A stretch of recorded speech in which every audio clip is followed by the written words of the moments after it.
Today we'll be taking a look at adding Active Directory users to Active Directory using PowerShell, as well as adding them to groups. So we'll be just covering some of the basics on how to do this using PowerShell.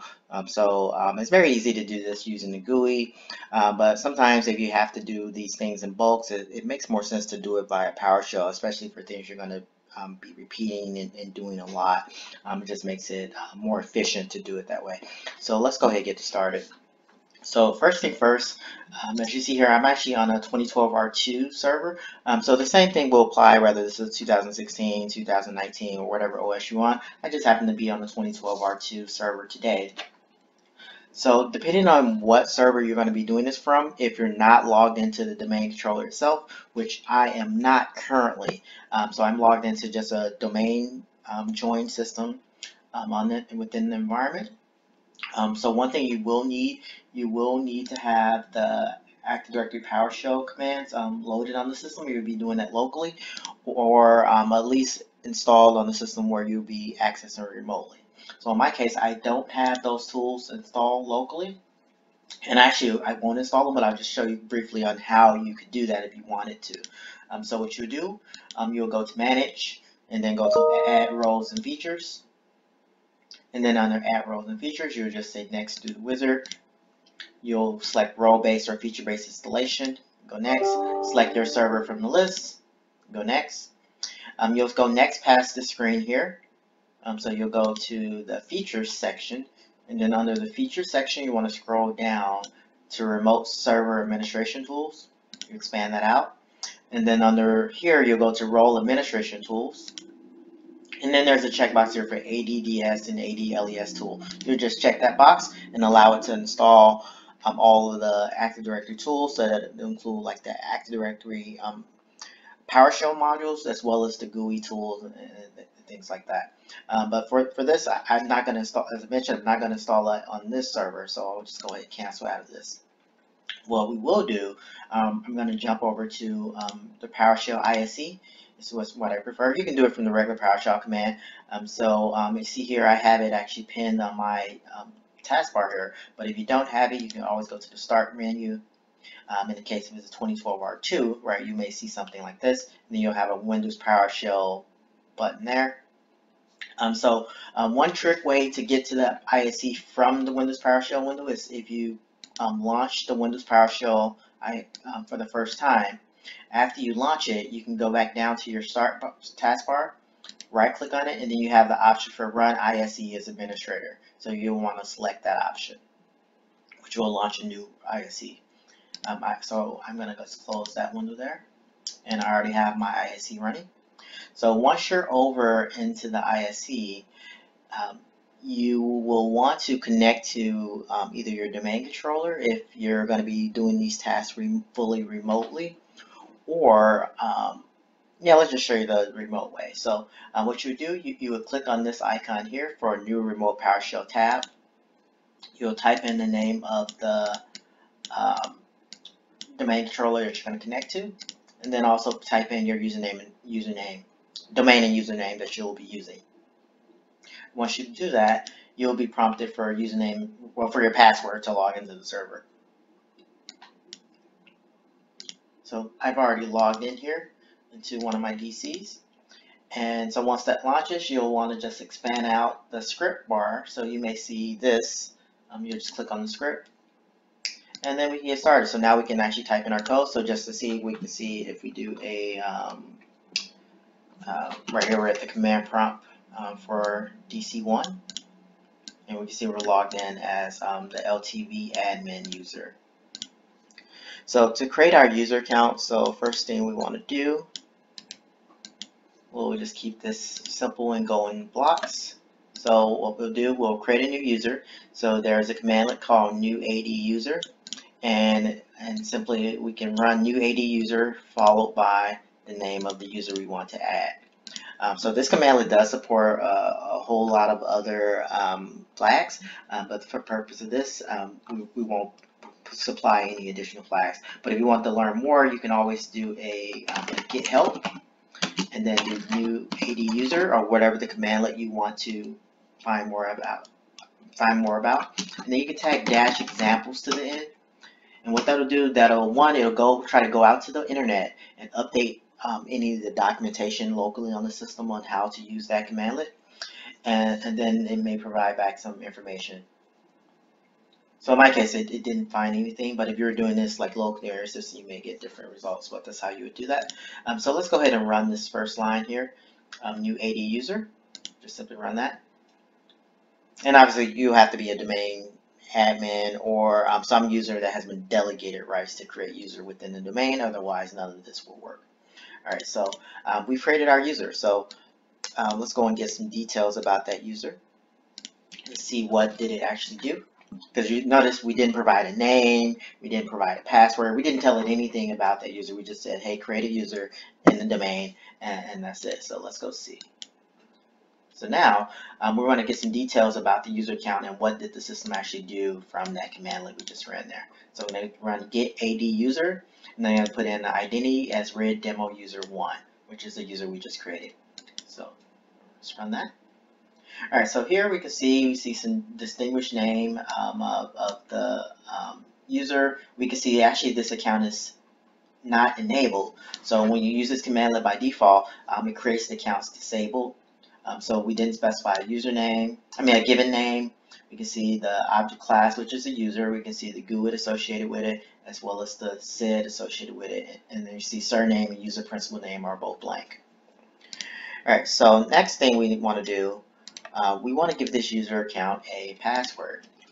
So we can do that via the set AD account password commandlet. So that one is pretty straightforward as well. So we'll just type set AD account password followed by the username. Let's run that line. And what that'll do, that'll prompt you with a secure field asking for a password. So the first question it asks is enter the current password for the user. So as you notice, since we just created this user and we didn't provide a password, its current password is blank since the account is disabled and it does not have a password. So for this first prompt, we'll just say okay and leave it blank. All right, now we're being prompted again. So now we want to go in and type in a password. That should work. And say okay. And then you'll get prompted to repeat that password just to validate that you know what you typed. And you put it in the same way both times. And I'll say okay again. Alright, so now that password has been set on that user account. Alright, so let's go just take a look and see if anything changed. If we look at the properties on that user. So you see here, nothing really changed, right? That information is still the same. The account is still disabled, right? Its enable flag is false.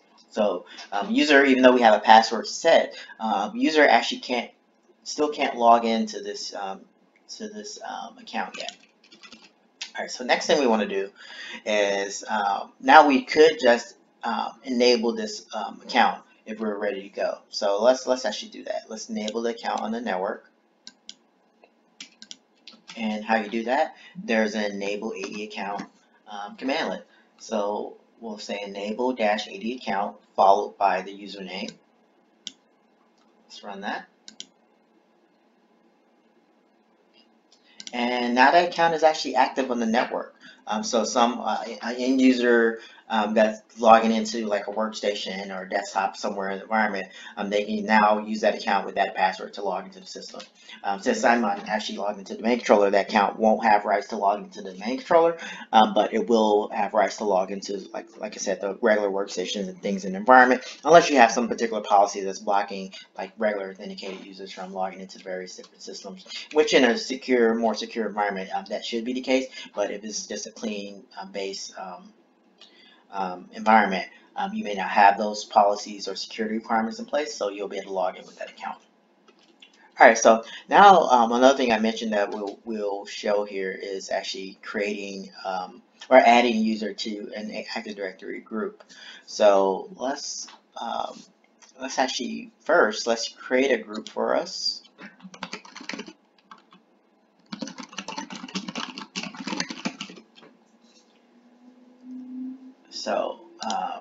So let's say create new AD group, and I believe the commandlet for that is new AD group. And so this is one thing you can do with most PowerShell commandlets or all PowerShell commandlets. If you're not sure what flags are available, you can always like type the commandlet and then type a dash, and then that'll expose the various different flags that's associated with that particular commandlet. So I'm going to go with the flag of name. So I want to make a new AD group, and I want to name it Red Demo. What I want to name it, Red Demo. Say Red Demo group. Simple enough. Let's run that.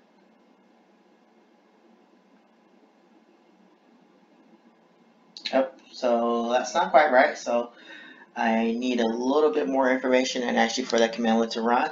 So that's where that get help can come in handy, as I mentioned earlier. So we can say get help, new AD group, dash examples.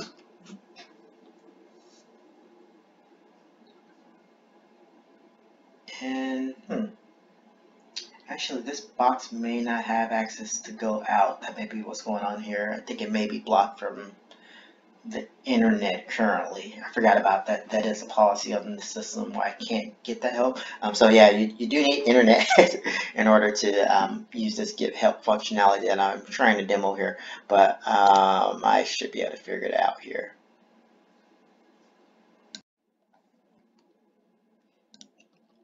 Alright, so what we're going to do, new AD group, we're going to name, as we mentioned, new Red Demo group. I'm trying to remember, I think I need to specify the SAM account name may be required here.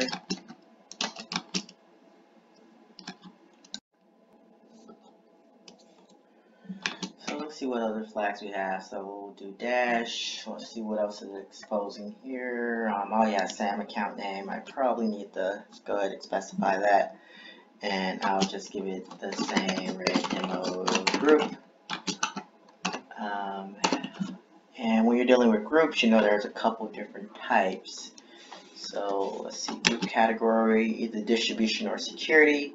In this case, it is a security group that we'll be creating. And I'm trying to think what else we have. I think there's a global scope, maybe not. What is it called? Group scope, maybe. Let's try that. Group scope, okay. And as far as group scope, you have 3 different types: domain, local, global, or universal. Won't describe what those are in here, but we'll just go with a global group. Then you have, let me think, we have our display name. And I'll just name that Red Demo group. And I think that's all I need. Let's try it. Let's see if we're successful this time. Okay, so that time it took it. Alright, so now we've created our group. So now the last step of what we want to do, we actually want to add our group, add our user we created to the group we just created. So let's do that now. So for that, let's just go put some more comments here. Add user to group. And for that, there's a commandlet called add AD group member, I believe is the name of the commandlet. Yep, there we go. And then we're going to say, we're going to use identity. So the identity will be the group that we're adding into. And as you recall, we just named it Red Demo Group. And then we need to specify the members. Where's the member? Maybe members that we want to add. So since we just made our user, we'll just say Red Demo User 1 is who we want to add to that group. And let's run that. All right. So now our user is added to the domain. This account is enabled as a password set, and it's also been added to this group named Red Demo Group. So if we go back and look at our line 5 code here, where we look at the information on this account, let's go take a look. So now we see that our enable flag is true, and that account is now ready and available for use on the network. So say if you're mass adding several users, you can use this as a model, but put it into like say maybe a loop or maybe reading from a file to mass add like bulk added users that maybe just joined the company into the red demo group or whatever the group may be to associate permissions with them without having to go through the GUI and doing like a million different right clicks and things like that. You can kind of accelerate your task and make it a little bit more efficient by following this model and using PowerShell to enable that functionality. So hope these basics have been useful, and I'll see you in the next one.